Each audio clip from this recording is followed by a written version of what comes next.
আজকের এই ভিডিওটা তোমাদের মাধ্যমিকের জন্য শুধু গুরুত্বপূর্ণ নয়, ক্লাস 9-এ যারা পড়ছো সবারই জন্য অত্যন্ত গুরুত্বপূর্ণ হতে চলেছে। কারণ গতকালের যে ঘটনাটা তোমাদের সামনে আজকে উপস্থাপন করতে চলেছি সেটা তোমাদের সমস্ত ক্লাসের জন্য অত্যন্ত গুরুত্বপূর্ণ হয়ে উঠেছে।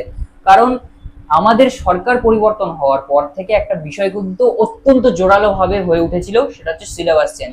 আর এই সিলেবাস চেঞ্জ হতে চলেছে আমরা কিন্তু অনেকেই বুঝে গেছি।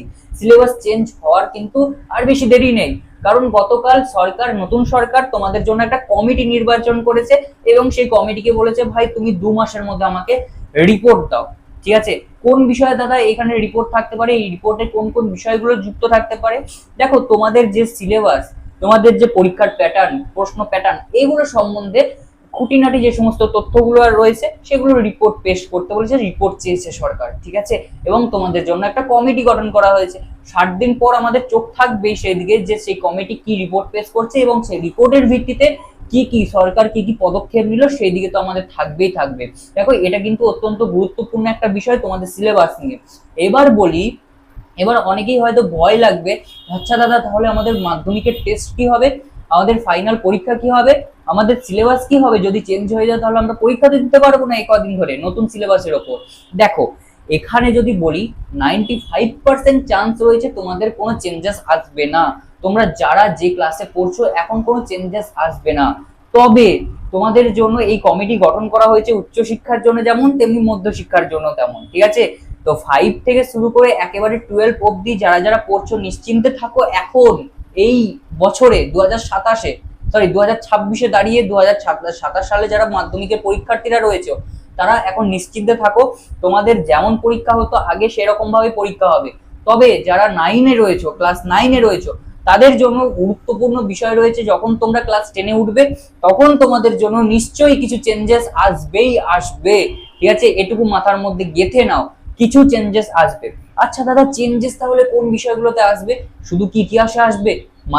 মাধ্যমিকের অঙ্কতে কি আসবে না? দেখো, এই বিষয়ে প্রথম থেকে কিচ্ছু বলা যায় না। ইতিহাসে আসতে পারে, অঙ্কতেও আসতে পারে, ভৌত বিজ্ঞানেও আসতে পারে। তবে ছোট্ট ছোট্ট চেঞ্জেস আসতে পারে। ইতিহাসে কিছু বড় একটা টপিক দিয়ে দিতে পারে। ঠিক আছে, ইতিহাসের পক্ষে একটা টপিক হয়তো দিয়ে দিল, সেই টপিকটা হয়তো তোমাদেরকে নতুন সিলেবাস বলে বা নতুন সিলেবাসের অংশ হিসেবে দেখানো হলো। এইরকম ভাবে চেঞ্জেস হবে। এবং পরীক্ষার প্যাটার্ন হিসেবে যদি বলতে যাই, পরীক্ষার প্যাটার্নে হয়তো কিছু কম বেশি হতে পারে। ঠিক আছে, চেঞ্জেস যখন আমাদের আসবে তখন ভালোভাবে সেই চেঞ্জেসটাকে তোমাদের সামনে কিন্তু ব্যাখ্যা করা যাবে। তার আগে এখনো পর্যন্ত কোনোভাবে প্রেডিকশন বলা যায় না, কারণ এই বিষয়গুলোতে প্রেডিকশন করাই যায় না। কোনখান থেকে কি ঘুরে যাবে সেটা তো বলা যায় না, তাই আগে থেকে প্রেডিকশন করাটা ঠিক নয়। আর এখন যারা মাধ্যমিক পরীক্ষা দিতে চলেছো, ভালোভাবে পড়ো, তোমাদের জন্য কিন্তু সেরকম কোনো চেঞ্জেস আসবে না।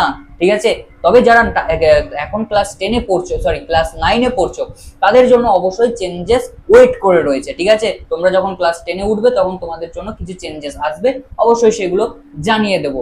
সেগুলো জানতে অবশ্যই চ্যানেলটিকে সাবস্ক্রাইব করে রেখো এবং এই সমস্ত তথ্যগুলো পেতে অবশ্যই চ্যানেলের পাশে থেকো। ভিডিওটা ভালো লাগলে লাইক, শেয়ার, কমেন্ট, নিজেদের মতামত অবশ্যই জানিও। ঠিক আছে, তো অবশ্যই তোমাদের সিলেবাস এখনো পর্যন্ত কোনো চেঞ্জেস হবে না।